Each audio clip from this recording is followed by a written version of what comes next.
São 5 as figuras da história da Faculdade de Ciências Sociais e Humanas homenageadas nas ruas de Lisboa. Maria de Lourdes Belchior nasceu em 1923 e tem o seu nome numa rua da freguesia do Arieiro desde 1999.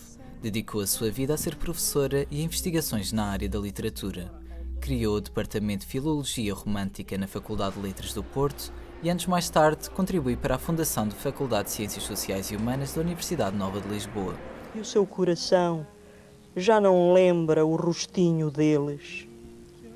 Sinhá Carlota veio há muito do sul, numa leva de contratados.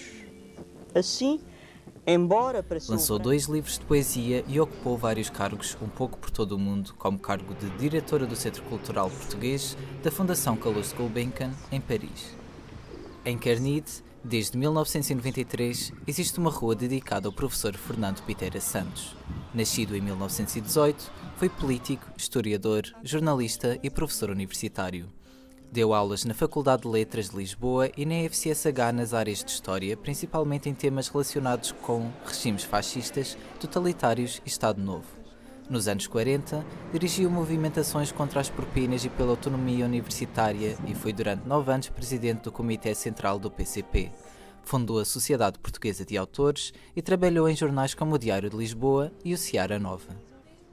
Ainda em Carnide, a professora Leonor Carvalhão Buesco foi homenageada numa das ruas da freguesia. A investigadora e professora universitária estudou Filosofia Clássica na Faculdade de Letras em Lisboa, onde viria a dar aulas anos mais tarde. Na FCSH, tirou doutoramento em 1981, foi professora associada em 86 e catedrática em 91. Entre o ano de 87 e de 90, foi subdiretora desta mesma faculdade.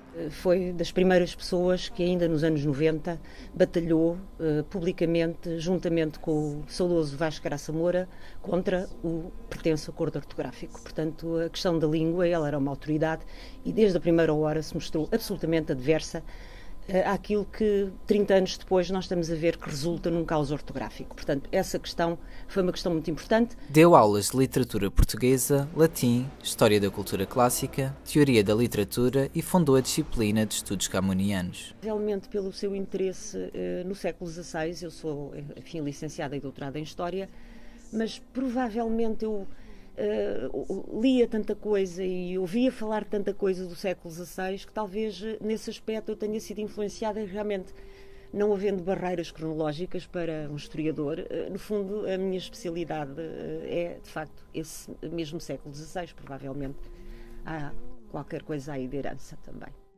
Havia, mesmo ainda no tempo do meu pai, não é? Eles recebiam muita gente, jantavam, conversavam, as pessoas conversavam e nós éramos pequeninas, não jantávamos à mesa, mas no fundo íamos ouvindo conversas que eram sempre conversas interessantes do ponto de vista cultural e portanto talvez isso também ainda em vida do meu pai nos tenha, ou pelo menos a mim, me tenha influenciado.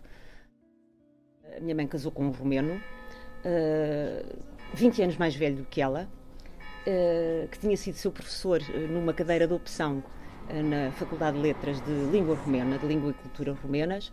Casou com ele muito jovem, teve 4 filhos.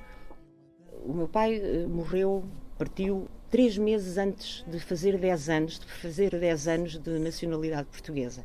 E, portanto, como não tinha 10 anos de nacionalidade portuguesa, a minha mãe ficou com 39 anos, com 4 filhos, sem uma pensão de viuvez, só vivendo do seu trabalho.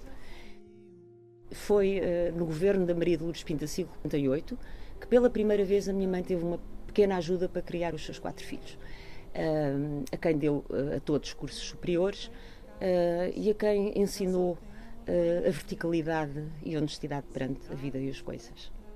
O professor António Henrique Rodrigo de Oliveira Marques, em 2017, foi homenageado numa rua na cidade universitária, entre a Faculdade de Letras de Lisboa e a Torre do Tombo. Estudou Ciências Histórico-Filosóficas na Faculdade de Letras de Lisboa, onde mais tarde deu aulas e se doutorou em História. Foi afastado da Universidade Portuguesa por participar na luta académica de 1962 contra a ditadura do Estado Novo. Entre 65 e 70, deu aulas em várias instituições dos Estados Unidos. Regressou a dar aulas na Universidade Portuguesa com a Revolução do 25 de Abril, em 74. Foi diretor da Biblioteca Nacional de Lisboa durante 2 anos. Na FCSH, em 1976, tornou-se professor catedrático de História, Estudos Alemães, Ciência Política e Relações Internacionais. De 77 a 80, foi presidente da comissão instaladora desta faculdade, onde foi também presidente do Conselho Científico e onde fundou o Centro de Estudos Históricos. Maçom português desde 73, recebeu a Gran Cruz da Ordem de Liberdade pelo ex-presidente da República, Jorge Sampaio. A professora de música e compositora Constança Capdeville recebeu uma rua com o seu nome no ano de 1993, na freguesia da Amechoeira. Nasceu em Barcelona no ano de 1937 e mudou-se para Portugal em 1951. Estudou piano e composição no Conservatório Nacional de Música de Lisboa e ainda interpretação de música antiga. Foi professora de composição na Academia de Música de Santa Cecília, no Conservatório Nacional de Lisboa, na Escola Superior de Música de Lisboa e na Faculdade de Ciências Sociais e Humanas da Universidade Nova de Lisboa. O seu espólio musical está na Biblioteca Nacional de Portugal desde 2012. Esperto de que 0 em 10 Lisboas se me sinto no deserto.